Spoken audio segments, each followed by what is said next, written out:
A ti peus dalret peus de choujez ar skol e eus o bet e skol pe... Ah ja. Ja. Mais me souche bet da veha bet da veha bet kastizet pu gant evouien ni bet brezhounek non.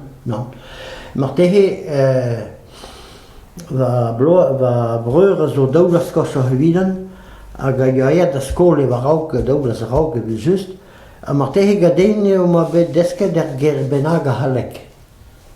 Men nun ket bet goude me souche bet da veha bet goude oa di me brezhounek gant eom e ba pas trezom non me souche bet da veha bet handicapet evit no pas kozial galek. Non.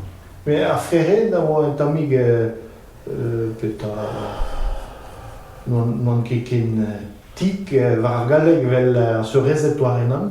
Zo bet. Andrei meus bet klevet, quoi. Toare oa kentor e skolioù ar mehet e veze poezen mi ar galek, quoi. Klevet meus bet vazad e konta pa oa en e skol divennet outo kozial brezhounek e bas e skol. Mais non, mais me souche bet eus an mar tehe non. Setu are ve kimet brezhounek an eor war ar porz, da houle galek e c'hlas hag Andrei... Kretap. Ja. Me souche bet eus a ishe bet... Oh, mar tehe war... Ni halek me straget ar brezhounek. Ja. Oh, ja.